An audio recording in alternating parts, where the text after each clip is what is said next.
Graça e paz para todos vocês. Já estou ficando com saudade desse povo tão amoroso. Muito obrigado pela maneira tão carinhosa, tão especial como vocês têm me recebido aqui. Mas curva sua cabeça um pouquinho. Pai, mais uma vez, nós queremos nos achegar a Ti, beijar o Teu rosto, dizer que nós Te honramos. E nos curvamos diante da Sua majestade. Reconhecemos a Sua grandeza, a infinitude da Sua grandeza. E oramos, Senhor, que o Senhor libere sobre as nossas vidas a Sua graça, que o Senhor possa promover nesse lugar um ambiente cheio do espírito de conhecimento e revelação, uma atmosfera espiritual fértil, frutífera, profética. E levantamos nesse lugar a Sua palavra, que é viva e eficaz. A Sua palavra é lâmpada para os nossos pés e a luz para os nossos caminhos. A Sua palavra é a verdade que nos santifica. É como martelo que esmiuça a rocha.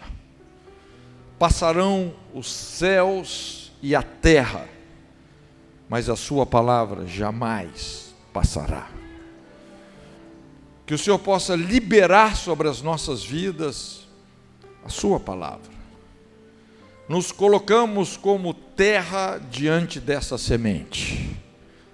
E nós oramos, Senhor, que esse milagre da vida, de maneiras inesperadas e poderosas, possam acontecer nessa noite, no nome de Jesus. Jesus tinha muitas maneiras inusitadas, espetaculares de ensinar. E eu gosto muito das parábolas. Eu gosto das parábolas de Jesus, porque são comparações fáceis, mas ao mesmo tempo extremamente profundas. Eu gostaria de compartilhar com você um detalhe de uma das mais importantes parábolas de Jesus, a famosa parábola do semeador.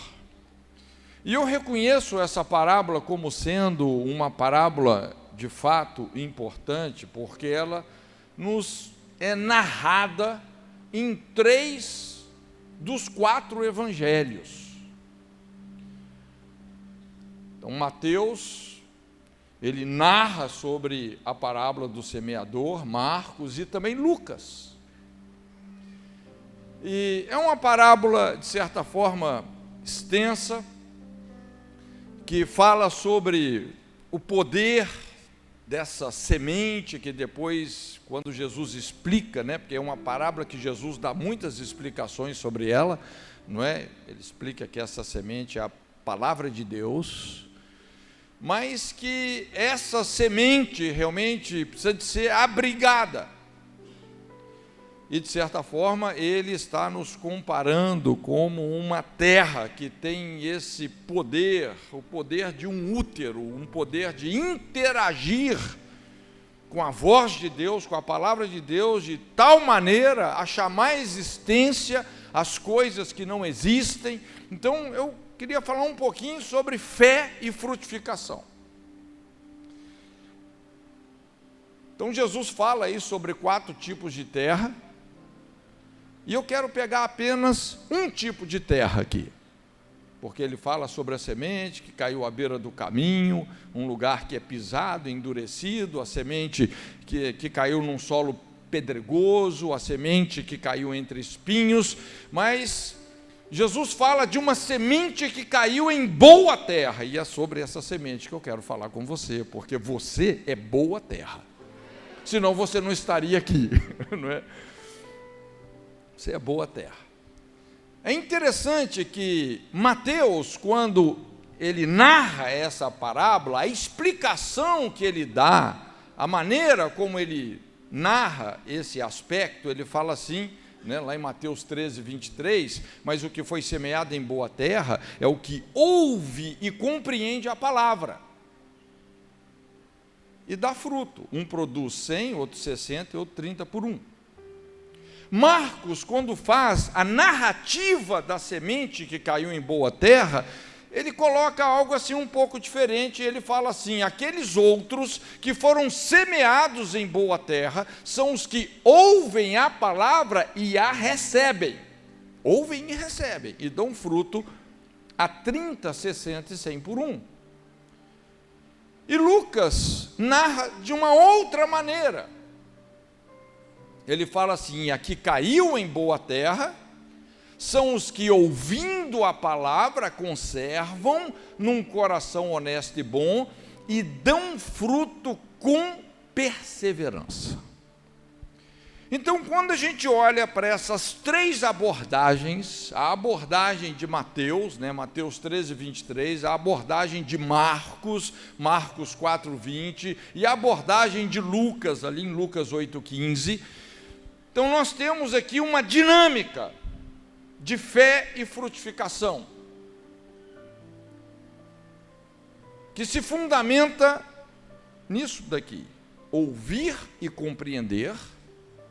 Então, é o que Mateus fala, ouvir e compreender.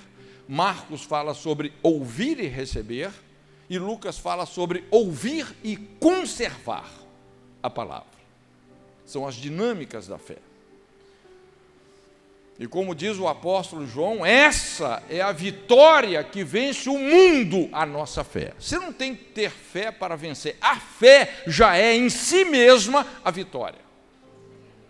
Já te coloca realmente na vanguarda do propósito de Deus. Mas é muito importante nós entendermos que a fé é essencialmente relacional. É relacional. Inclusive, tanto Mateus, Marcos e Lucas, eles estão falando que a coisa começa com ouvir.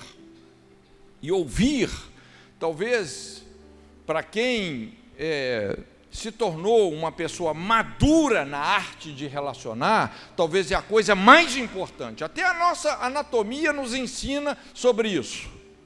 Quantas bocas você tem? E quantos ouvidos? O que a sua anatomia está te dizendo? Você tem que ouvir mais e falar menos. A verdadeira oração tem muito mais a ver com ouvir do que pedir.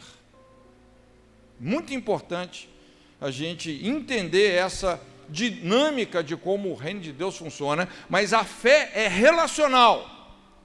Fé não é um esforço mental, não é pensamento positivo. Quantos já tentaram exercitar uma fé assim, que você começa a fazer uma força mental, você começa a acreditar positivamente numa coisa, e você faz o maior esforço, mas não adianta, não funciona. A fé é o seguinte: é quando você está tão mergulhado, o seu coração está tão derramado, tão entregue diante de Deus, você está buscando a Deus com tanta inteireza de coração, que de repente Ele fala com você. A voz de Deus vem. E fé é isso. Deus fala e você concorda. Quando você concorda com a palavra de Deus, as coisas vão começar a acontecer. Mas eu gostaria de especificar aqui essas três dinâmicas, porque isso aqui nos ajuda muito assim, a entender como o reino dos céus de fato funciona. Então, o primeiro mecanismo da fé é esse: é você ouvir e compreender. Ouvir e compreender. Nós precisamos de sair da superficialidade, nós precisamos de lidar com aquelas áreas cegas, as áreas de ignorância, não é? E realmente partirmos para um processo, concentrar esforços em aprofundar a nossa compreensão daquilo que Deus quer conosco e tem conosco. Então, é o que Mateus fala: o que foi semeado em boa terra é aquele que ouve e compreende a palavra. ouve e compreende. Aquela compreensão específica e pessoal da vontade de Deus, isso é a base. É a base para todo o esforço que realmente vai receber uma recompensa. Então, ouvir e compreender a orientação de Deus precisa de ser o ponto de partida para qualquer empreendimento. É isso que, na verdade, funciona. Eu não sei quantos aqui você, de repente, assim, teve uma boa ideia e você batalhou, insistiu, fez, não é? Investiu dinheiro e depois aquilo tudo deu em nada. Deu em nada. Sabe por quê? Porque não partiu dessa dinâmica de ouvir e compreender.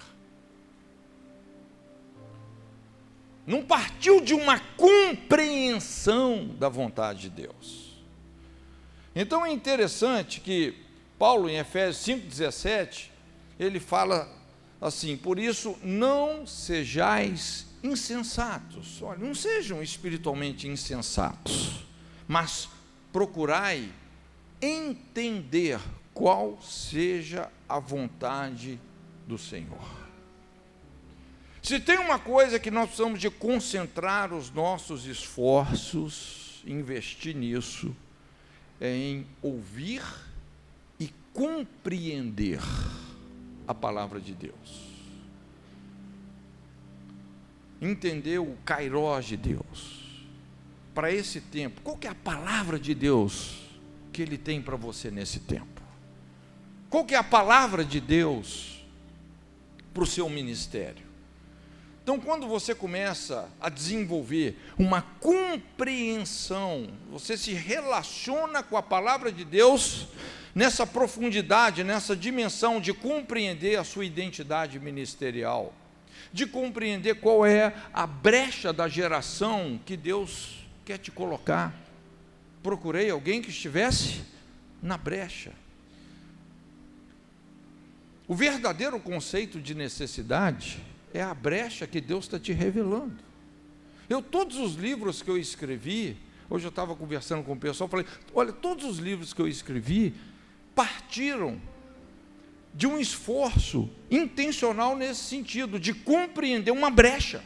Puxa vida, tem uma brecha, tem uma área aqui que muita gente está sofrendo, as pessoas têm perguntas e não têm respostas.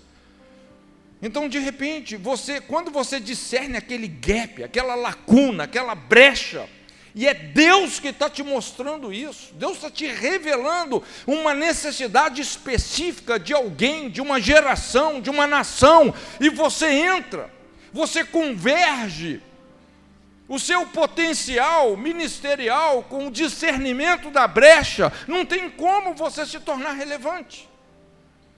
Compreensão. Você compreendeu o momento profético. A Bíblia fala, como maçãs de ouro em salvas de prata, é a palavra dada ao seu tempo. Qual que é a palavra de Deus para esse tempo? A compreensão. Lembra quando Jesus lá, orando em João 17, ele começa a oração dele dizendo, Pai, é chegada a hora. Não é o pai que está falando para o filho, meu filho, chegou a hora. Não, Jesus, ele sabia da hora, Pai, é chegada a hora. E a partir do discernimento profético daquele momento, daquele tempo, ele faz uma oração poderosíssima que mudou os rumos dos discípulos. Compreensão. A Bíblia fala que para todo propósito há um tempo e um modo, e o coração do sábio vai discernir o tempo e o modo. É muito interessante, assim, o ministério de Daniel, ele teve muita relevância, porque Daniel foi um cara que investiu nisso, em compreender, ouvir e compreender a palavra de Deus. Olha só, aqui em Daniel, no capítulo 9, a Bíblia fala assim, no ano primeiro do seu reinado, eu, Daniel, entendi pelos livros que o número de anos de que falara o Senhor ao profeta Jeremias, que haviam de durar as desolações de Jerusalém, era de 70 anos. E aí ele começou a orar. Pois antes dele orar, ele compreendeu. Esse cara começou não é? Porque ele carregava um peso terrível, eles estavam no exílio, eles haviam sido vomitados da sua própria terra, levados para a Babilônia, e já havia passado lá décadas e décadas, e aquele peso no coração, e ele começou a buscar Deus. Deus, qual que é a palavra para esse tempo? E ele começou a pegar os escritos de Jeremias, e começou a falar o que Deus falou sobre esse tempo de castigo, porque castigo tem essas duas variáveis, tempo e lugar. Quantos aqui já ficaram de castigo? Uma semana sem sair de casa. Israel foram 70 anos de castigo em Babilônia. Eles precisavam daquela disciplina. Então, ele descobriu pelas escrituras que o tempo já tinha dado, os 70 anos já tinham se passado. Ele falou: Senhor, puxa vida, nós estamos cochilando. Nós estamos mais devagar que o Pedro de Lara. Tem misericórdia, o tempo já deu, o tempo já passou, e a partir disso, a Bíblia fala assim: eu, pois, dirigi o meu rosto ao Senhor Deus, para o buscar com oração e súplicas, e com jejum, saco e cinzas. Aí chega lá no capítulo 10, sabe o que acontece? Um anjo vem até ele, e esse anjo fala o seguinte: então me disse, não temas, Daniel, porque desde o primeiro dia em que aplicaste o teu coração a compreender e a humilhar-te perante o teu Deus, são ouvidas as tuas palavras, e eu vim por causa das tuas palavras.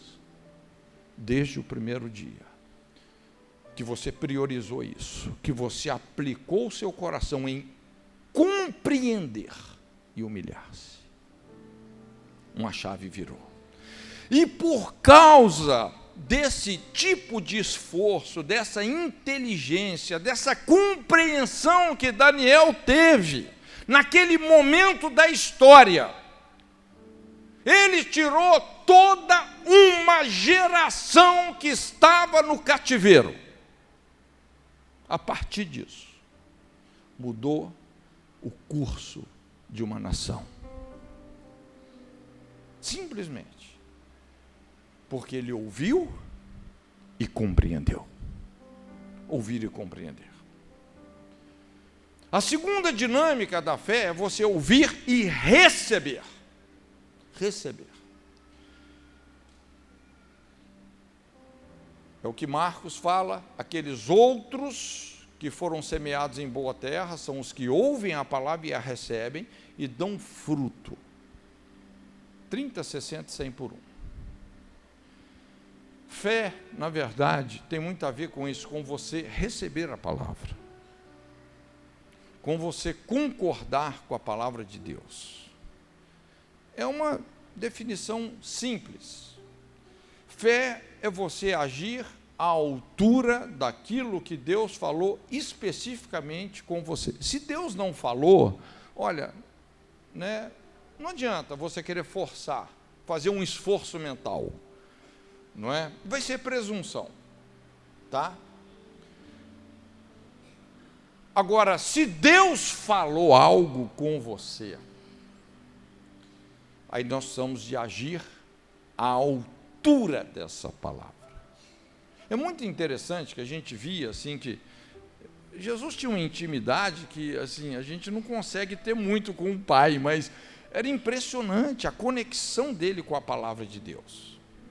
Jesus não ficava orando pelos enfermos, ele simplesmente dava uma ordem, ele agia à altura da palavra, do propósito revelado para ele. Ele simplesmente dava uma ordem.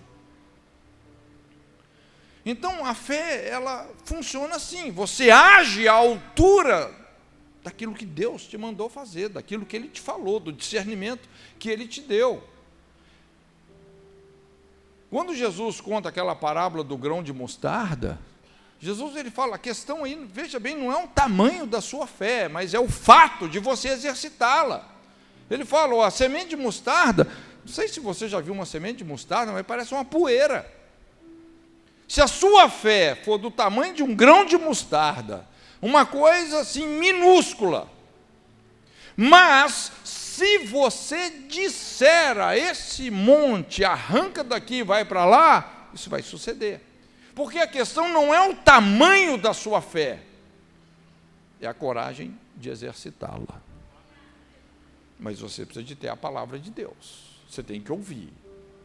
É aquele que ouve e recebe. E recebe. A fé é a principal obra que Deus espera de nós. Deus, ele ouve a oração, mas ele responde à fé. Certa vez Jesus falou: porventura o Filho do Homem achará fé na terra? De repente está todo mundo orando, né? Mas o anjo está lá com a pinça. Onde é que está a fé? Quando ele acha alguém que realmente tem uma palavra e está agindo à altura daquela palavra, foi o que aconteceu em algumas situações. Você lembra lá o centurião? Puxa vida, Jesus estava tentando achar fé no povo, mas não achava. Aí de repente, ele está num lugar, vem esse centurião, um romano, né, um cara romano, e ele fala assim: Senhor, tem misericórdia, porque o meu servo, que é como um filho para mim, ele está à beira da morte, ele está muito doente, não é? E esse homem vem implorando a ajuda de Jesus com tanta humildade, e aquilo sensibilizou tanto a Jesus, que Jesus falou: não, eu vou lá com você na sua casa. E o cara falou: não, eu não sou digno, Jesus, que o Senhor entre na minha casa. Não sou digno. E ele fala assim: Senhor, eu sou um centurião, eu obedeço ordens, eu tenho homens que são também sujeitos às minhas ordens, eu digo a esse vem, ele vem, eu digo àquele vai, ele vai, basta que o Senhor dê uma só palavra. Ele não pediu um milagre, ele pediu uma palavra, porque eu estou concordando com essa palavra, eu estou recebendo ela. Pode ir, seu servo já está curado. E veja bem, se você vê o contexto ali, os fariseus estavam lá: dá-nos um sinal, prova que você é o Messias. Sinal nenhum será dado a vocês, a não ser o de Jonas, não é? Gente, religioso gosta de pedir sinal. Esse homem não pediu um sinal, ele pediu uma palavra. Senhor, o que o Senhor tem a dizer? Eu não quero ouvir da boca das circunstâncias, eu não quero ouvir da boca dos demônios, eu não quero ouvir da boca dos pessimistas, eu quero ouvir da sua boca. Ele pediu uma palavra. Ouvir e receber. Lembra quando Jesus despediu os discípulos e falou: olha, atravessa o lago. E ele foi orar. E de repente, na hora mais escura da noite, Jesus vem andando por sobre as águas. E quando os discípulos que estavam no barco veem assim de longe alguém andando sobre as águas, bom, se não acreditava em fantasma, você passa a acreditar, não é? Porque ninguém anda sobre as águas. E eles ficaram muito atemorizados, e Jesus falou: não tema, sou eu.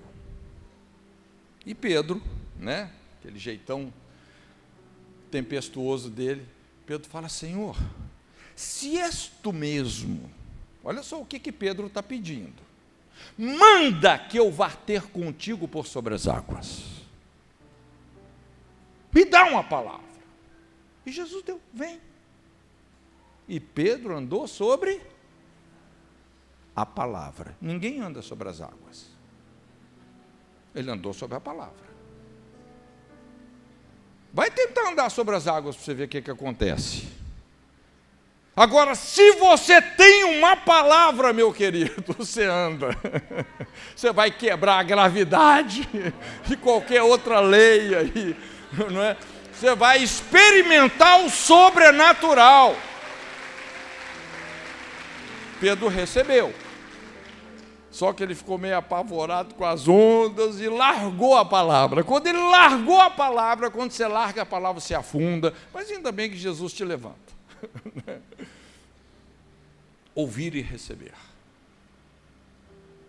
Eu acho muito interessante quando a Bíblia fala de Abraão, que em esperança creu contra a esperança, que Deus poderia das cinzas de Isaque recobrá-lo, porque Deus havia prometido: Abraão, a sua descendência legítima está aqui, ó, é Isaac. Ele é o filho da promessa. É ele. Aí Deus chega para Abraão e fala assim: Abraão, sacrifica ele para mim. Deus fala uma coisa muito absurda com ele. Olha só, porque ele não era, gente, entenda uma coisa, não era o sacrifício de Isaac, tá? Era o sacrifício de Abraão.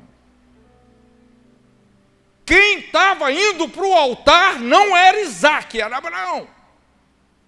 Mas ele tinha a palavra. E Deus pediu para ele imolar o filho. E Abraão obedece. Porque a Bíblia fala que ele creu, em esperança ele creu contra a esperança. Que nem que fosse das cinzas do holocausto de Isaac, Deus iria recobrá-lo. Ele recebeu essa palavra com tanta certeza, que a Bíblia fala, isso lhe foi imputado por fé. Ouvir e receber. Ouvir e receber. E para terminar, ouvir e conservar. Que é o que Lucas fala aí em Lucas 8,15. Que vem a prova do tempo. E aqui caiu em boa terra, esses são os que, ouvindo a palavra, conservam num coração honesto e bom e dão fruto com perseverança. Perseverança. É muito importante, quando você estuda o livro de Hebreus, o livro de Hebreus fala muito sobre promessa. E a Bíblia estabelece duas condições básicas para as promessas de Deus se cumprirem: fé e paciência. Fé, ou seja, Deus tem que ter te falado, não é? Se Deus falou para o outro lá, não falou com você, meu querido, fica na sua, não é? Então, fé e paciência. Muito importante a gente entender essa dinâmica das promessas. O amor de Deus é incondicional. Meu querido, você não tem que fazer nada para ser amado. Não tente merecer o amor de Deus, porque você já o tem.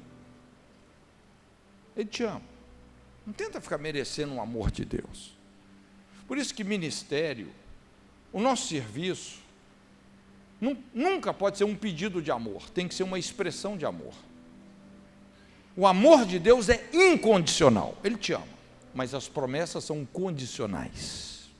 São condicionais. Tem condições. Por exemplo, Deus falou para Salomão: Salomão, se andardes nos caminhos de teu pai Davi, então não faltará varão que se assente sobre o seu trono. Eu vou perpetuar sua linhagem. Mas tem condição, viu, Salomão? Você tem que andar nos caminhos de Davi. Essa é a condição. Se você quebrar a condição, já era.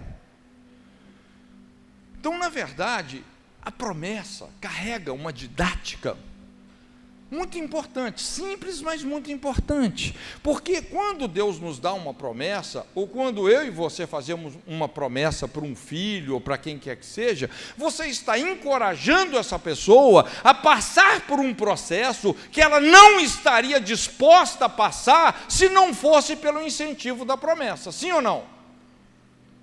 Você tem um filho lá que tem muita dificuldade com matemática, você fala: meu filho, olha, se você passar aqui, um pouquinho acima da média, com 7, 8, não é? Final do ano você vai ganhar um iPhone 13. Bom, você está dando um incentivo. Se ele não atingir a média, babá o iPhone. Mas se ele atingir, fiel ao que prometeu. Então Deus, Ele usa a didática da promessa para te incentivar a passar por um processo que, honestamente, nem sempre é simples. Rapaz, se eu soubesse que eu tivesse que passar tudo que eu já passei no ministério, rapaz, né? Mas as promessas nos encorajam. E o mais importante não são as promessas, você conquistar a promessa, o iPhone, não é isso, é a mudança que Deus faz nesse processo. Essa mudança, esse enchimento de caráter, essa glorificação de Deus, que tem um peso eterno na sua existência. Rapaz, um iPhone, uma promessinha que você conquistou, conquistei a promessa de uma casa, de um carro, isso é lixo perto da transformação que Deus faz na sua vida quando você se submete ao processo. Por isso que Lucas fala sobre ouvir e conservar a palavra. Nós precisamos de conservar a palavra com integridade. Eu tenho visto coisas acontecer assim na minha vida, na minha realidade, palavras se cumprirem que Deus falou 20, 30 anos atrás. E as coisas estão acontecendo, estão se cumprindo, não é? A gente tem a tendência de pensar assim, né, que o nosso relacionamento com Deus, que as coisas vão ser muito imediatas. E às vezes Deus falou com você e falou genuinamente, mas não quer dizer que aquilo vai acontecer em uma semana, em poucos meses. Não. Às vezes essa palavra vai nos provar de várias formas. Veja lá o exemplo de Davi. Lembra? Davi foi ungido por Samuel, né? Mas da unção que ele recebeu, ele já era ungido de Deus. Ele era ungido. A unção já havia se retirado de Saul e já estava sobre Davi. Ele recebeu a palavra que ele seria o rei. Mas ele continua ainda pastoreando lá no deserto. Por anos.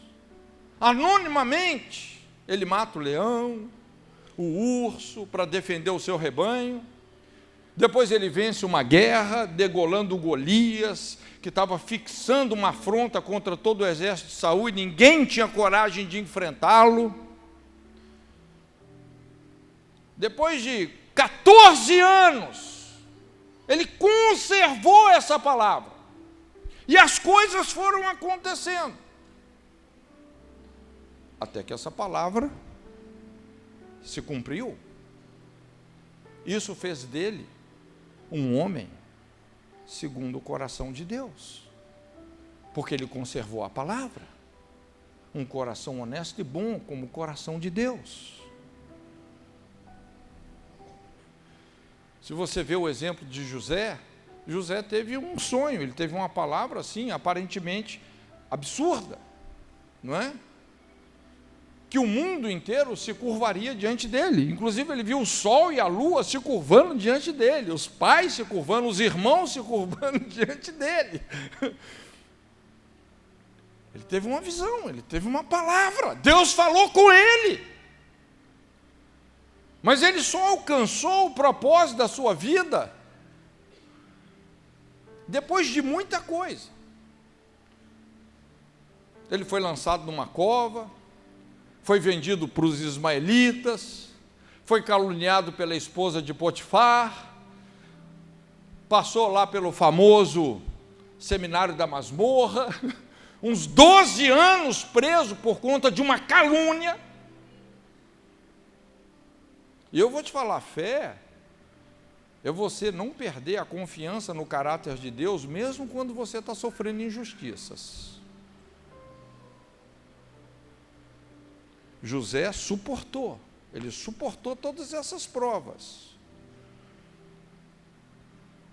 Não se escandalize com as injustiças que você sofrer, não. Tá? Escandaliza não, Deus está com você. Não perca sua confiança no caráter de Deus. Deus está construindo uma história para forjar a pessoa e o propósito que Ele quer te dar. Mas José, a Bíblia fala que a palavra de Deus o provou. É uma história longa a história de José.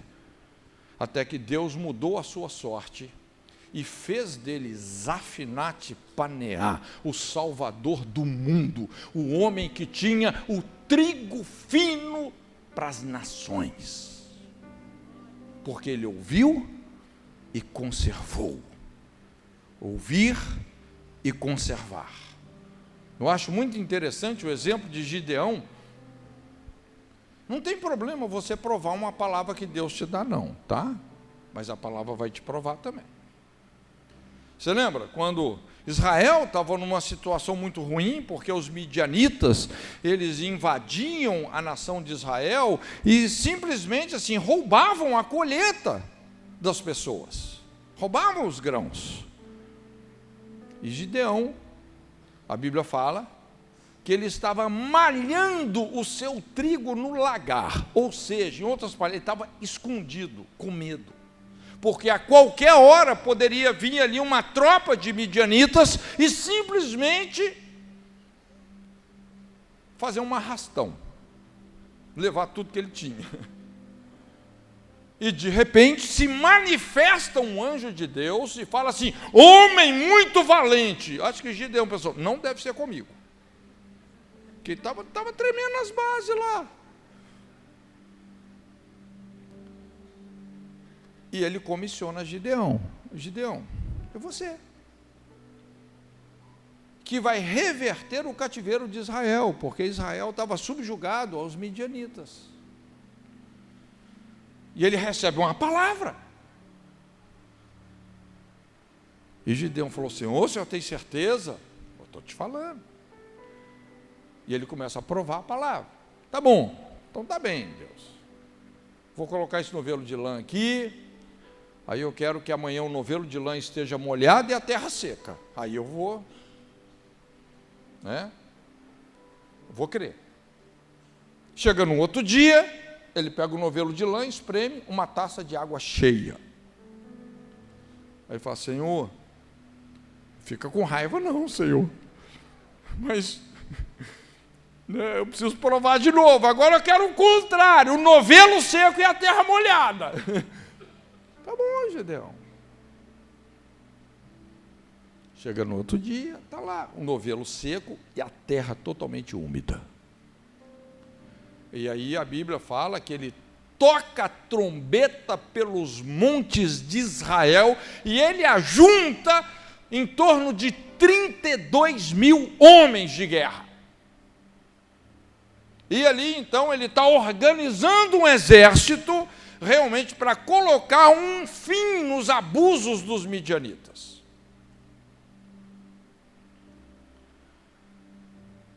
Aí Deus chega para ele, veja bem, os midianitas estavam com o seu exército acampado nas proximidades, e a Bíblia fala que os midianitas eram em torno de 130 mil homens, 130 mil, tá bom? Gideão conseguiu 32 mil homens, mas os midianitas tinham mais de 130 mil. Então Deus chama assim o Gideão, fala: Gideão, você está com muita gente. Olha a palavra provando. É mesmo, Senhor? É. Tem uma lei de guerra em Israel que fala assim: não leva covarde para a guerra. Não leva gente medrosa. Porque os covardes derretem o coração dos outros. Lembra lá os espias, a história daqueles 10 espias? Um ficou derretendo o coração do outro. Então, isso é uma lei de guerra em Israel. Covarde não sai à batalha. Gideão, fala para os covardes que eles estão liberados. Eles podem ir embora. Então ele chega e: quem é covarde? Quem está com medo? Pode ir embora. 22 mil homens foram embora. 22 mil. Os caras não queriam enfrentar 130 mil homens midianitas. Eles foram embora. Aí ele começou a ficar preocupado. Mas esse cara conservou. Aí Deus chama ele de novo e fala: Gideão, você ainda está com muita gente. Senhor, você não sabe fazer conta? Não, você está com muita gente. Olha a palavra provando, gente. Desce lá no riacho. Aqueles que trouxerem água à boca, esses que são vigilantes, esses que estão conscientes da realidade, separa. Quantos foram? 300. Aí Deus ainda fala assim: olha, fazer um negócio. Vocês vão pegar cântaros vazios e tocha. Vocês vão acender a tocha, colocar dentro do cântaro, e vocês vão marchar para a guerra contra os midianitas. Nós precisamos de entender uma coisa, gente. A estratégia que funciona é obediência, tá? Talvez o Gideão falou: Deus, acho que o senhor não entende muito de guerra. Quando a gente vai para uma guerra, a gente vai com canhão, bazuca, metralhadora, mas cântaro de barro e tocha, nós estamos fritos. Mas ele conservou. Tá bom, senhor. Nós vamos. Porque tem uma linguagem muito poderosa nisso. Você obedecer algumas estratégias de Deus, que parecem loucas, você tem que ser muito quebrantado. Tem que ter muito quebrantamento. E realmente, eles foram com aqueles cântaros de barro, mas a tocha do Senhor. Porque, gente, um com Deus é maioria, dois é covardia. Entendeu? A tocha era o Senhor, a presença dele, né? E o cântaro somos nós, né? Esse vaso de barro aí imperfeito, mas aprove a Deus colocar em nós, vasos de barro, a excelência do seu poder e do seu tesouro. Então, quando eles chegaram perto do arraial que os midianitas estavam acampados, o Senhor falou: levanta a sua espada e grita: espada do Senhor, espada de Gideão, e quebra os vasos. Aqueles 300 quebraram os vasos. Quando o vaso foi quebrado, veio um banho de luz, entende? Aquelas tochas irradiaram uma luz, e a Bíblia fala que aquilo colocou em confusão todo o exército dos midianitas, que começaram a matar uns aos outros, e a batalha já estava definida.